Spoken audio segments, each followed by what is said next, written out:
Sir, general ట్రాన్స్ఫర్లలో మాకు అన్యాయం జరిగింది, దయచేసి గుర్తించండి, ఎంక్వైరీ చేసి అర్హులకు మాత్రమే బదిలీలు చేయండి అంటూ వైద్య ఆరోగ్య శాఖలో ఫిర్యాదులు వెల్లువెత్తుతున్నాయి.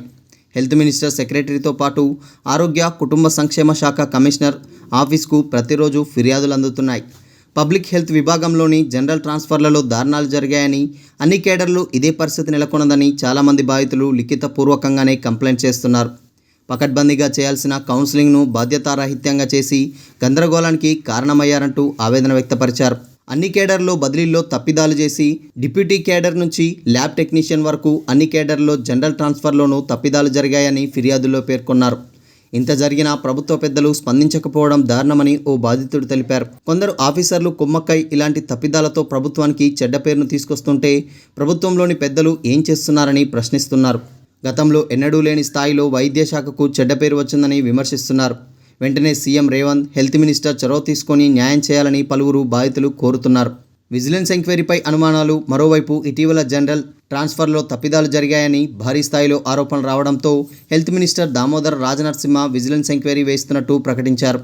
అయితే విచారణ ఎక్కడి వరకు వచ్చింది, ఎవరిని చేస్తున్నారు, ఎంతమందిపై చర్యలు తీసుకున్నారు, ఎంక్వైరీ అంటూ సహజంగానే కాలయాపన చేస్తున్నారా అని బాధితుల పలు అనుమానాలు వ్యక్తం చేస్తున్నారు.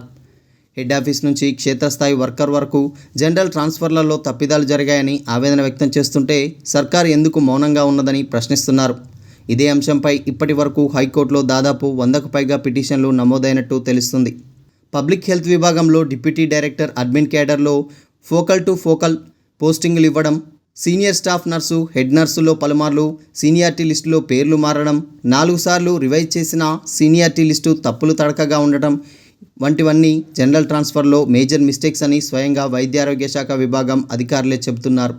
హైదరాబాద్ పరిధిలో కొంతమంది సీనియర్ స్టాఫ్ నర్సులు, ల్యాబ్ టెక్నీషియన్లు, ఇంత తదితర కేడర్ల ఎంప్లాయీస్ ఏళ్ల తరబడి ఇక్కడే పనిచేస్తున్నా బదిలీ చేయకపోవడం, చేసినోళ్లను కొందరిని మళ్ళీ తిరిగి రాత్రికి రాత్రే పోస్టింగ్ ఆర్డర్లో మాడిఫికేషన్ వంటివి జరిగాయి.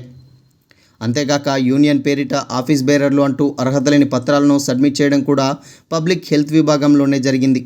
కొన్ని రోజుల క్రితం ఎలాంటి తప్పిదాలు జరగలేదని చెప్పిన అధికారులు బాధితుల నుంచి ఆందోళన పెరగడంతో ఆఫీస్ బేరర్లు లెటర్లను పరిగణనలోకి తీసుకోవడం లేదని పబ్లిక్ హెల్త్ ఉన్నతాధికారులు ఉత్తర్వులు జారీ చేశారు.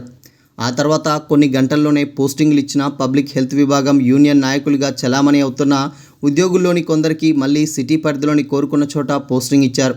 ల్యాబ్ టెక్నీషియన్ కౌన్సిలింగ్లో తొలుత ఖాళీలు ఉన్న చోట పోస్టింగులు ఇచ్చారు. ఆ తర్వాత ఆర్డర్లలో మెడికల్ కాలేజీల్లో భర్తీ చేయడం లేదని అందరినీ ప్రాథమిక ఆరోగ్య కేంద్రాలకు షిఫ్ట్ చేస్తూ వేరే ఉత్తర్వులు అందజేశారు. ఇలాంటివన్నీ ప్రభుత్వ ఉత్తర్వులను బ్రేక్ చేయడమే అని బాధితులు చెబుతున్నారు. ఉన్నతాధికారుల నుంచి స్పందన లేకపోవడంతోనే కోర్టులు మెట్లు ఎక్కాల్సి వచ్చిందని ఓ బాధితుడు వివరించారు. వైద్యారోగ్య శాఖలో ఇతర విభాగాల్లో జరగని ఆందోళనలు, నిరసనలు కేవలం పబ్లిక్ హెల్త్లోనే జరిగాయంటే పరిస్థితిని అర్థం చేసుకోవచ్చని ఆఫ్ ద రికార్డులో అధికారులే వెల్లడించడం విచిత్రకరం.